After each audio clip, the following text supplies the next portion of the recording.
बिहार में साइबर अपराधियों का मनोबल बढ़ता ही जा रहा है। पिछले कुछ दिनों में डिजिटल अरेस्ट की घटनाएं लगातार सामने आ रही है। ताजा मामला राजधानी पटना से सामने आ रहा है, जहां अब तक की सबसे बड़ी साइबर ठगी हुई है। साइबर अपराधियों ने पटना विश्वविद्यालय की पूर्व प्रोफेसर को 2 दिनों तक डिजिटल अरेस्ट किए रखा और 3.07 करोड़ की ठगी कर ली। पटना के साइबर थाने में मामला दर्ज किया गया है। मिली जानकारी के मुताबिक पीयू की सेवानिवृत्त महिला प्रोफेसर का परिवार दिल्ली में रहता है और वह अपने घर में अकेली रहती है। इसी बीच एक अनजान नंबर से उनके मोबाइल पर फोन आया। फोन करने वाले शख्स ने खुद को सीबीआई का अधिकारी बताया और कहा कि उनके खिलाफ मनी लॉन्ड्रिंग का केस दर्ज किया गया है। इसके बाद फोन काट दिया गया। महिला अभी कुछ समझ भी नहीं सकी कि उनके मोबाइल पर वीडियो कॉल आया। कॉल करने वाला पुलिस की वर्दी में था और उसने मनी लॉन्ड्रिंग केस में उन्हें डिजिटल अरेस्ट करने की बात कही। इसके बाद पूर्व प्रोफेसर के मोबाइल पर अलग अलग नंबरों से कई फोन आए। बदमाशों ने जांच की बात कहकर महिला पर दबाव बनाया और पूछताछ के दौरान महिला से उनके बैंक खाते की जानकारी ली। इस दौरान सेवानिवृत्त महिला प्रोफेसर को झांसा देकर उनके अलग अलग बैंक अकाउंट से 3.07 करोड़ रुपए निकाल लिए गए। जब महिला को अपने साथ ठगी का एहसास हुआ तो वह साइबर थाना पहुंची और केस दर्ज कराया। केस दर्ज कराने के बाद वह अपने परिवार के पास दिल्ली चली गई है। केस दर्ज होने के बाद साइबर थाना की पुलिस ने मामले की छानबीन शुरू कर दी है। क्या कुछ पूरा मामला है? ये मामला ज्योति वर्मा से रिलेटेड है, जिनकी उम्र कुछ 78 साल है। ये रिटायर्ड प्रोफेसर हैं पटना यूनिवर्सिटी की। ये अकेले ही रहती हैं यहाँ कदम कुआं में और उन्होंने आके सूचना दी हमें कि इनको डिजिटल अरेस्ट किया गया और करीब 3 करोड़ 6 लाख रुपए जो है इनके अकाउंट से इनको दबाव बना के इनसे निकाल लिया गया। 5 तारीख को ही इनको 5 नवंबर को ही इनको कॉल आया कि इनका कैनरा बैंक में हैदराबाद में कोई अकाउंट है। वो अकाउंट जो है मनी लॉन्ड्रिंग मामले से लिंक्ड है, जो कि मनी गोयल से जो कि नरेश गोयल से जो है ये मामला संबंधित है और इस मामले की जांच कर रहे हैं। और उन्होंने सुप्रीम कोर्ट और ये सीबीआई का भी हवाला दिया कि ये हाई प्रोफाइल जांच हो रही है, इसलिए आपको जो है अगर आपको ब्लैक मनी आपके पास नहीं है तो आपको कोई भी चिंता करने की ज़रूरत नहीं है।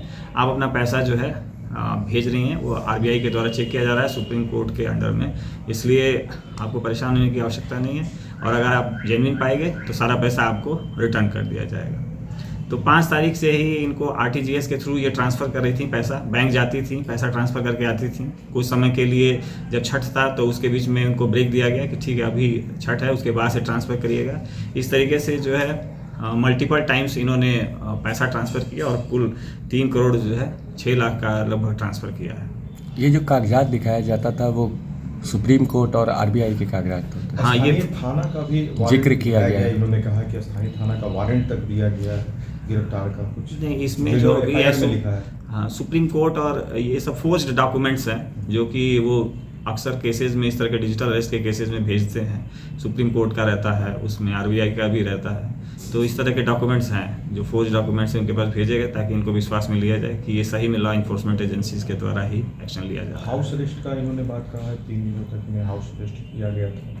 उनको धमकाया जाता है, इस तरीके का कुछ नहीं है। ये बैंक गई हैं, प्रॉपर ट्रांसफ़र किया है, इसलिए ऐसा नहीं है कि इनको घर पे रोका गया है। हाँ, इनको ये धमकी जरूर दी गई है कि ये मामला चूँकि हाई प्रोफाइल है, सीरियस मामला है, इसलिए इन लोगों की लाइफ को भी थ्रेट हो सकता है, इसलिए ये मामला किसी को डिस्क्लोज नहीं किया है। कुल कितने लोग पहुंचे थे इनके आवास पर और कितने लोगों ने इस पूरी घटना को अंजाम दिया?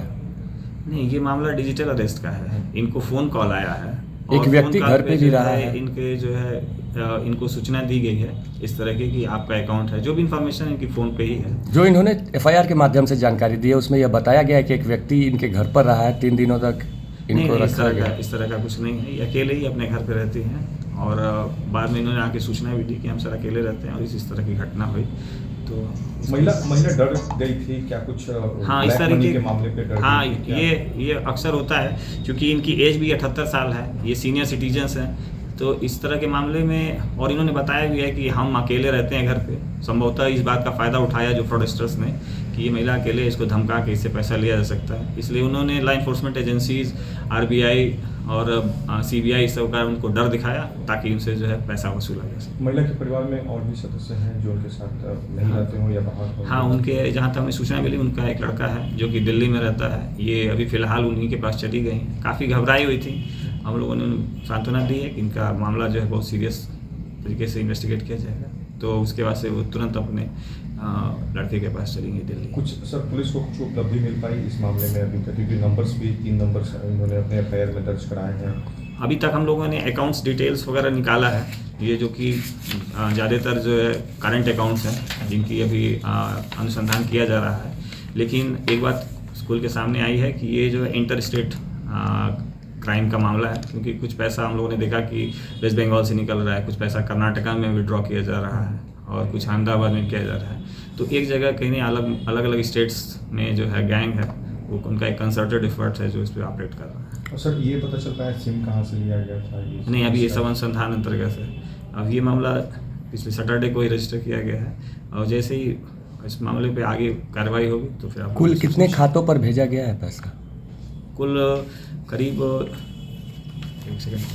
5 खाते हैं जिसमें जो है भेजा गया है। लेकिन खास बात ये है कि ये पांचों जो है करंट अकाउंट है। कोई ट्रेवल्स का अकाउंट है, कोई कंस्ट्रक्शन का अकाउंट है। इस तरह से ये 5 खाते हैं। अभी उनके बारे में अभी जानकारी प्राप्त की जा रही है।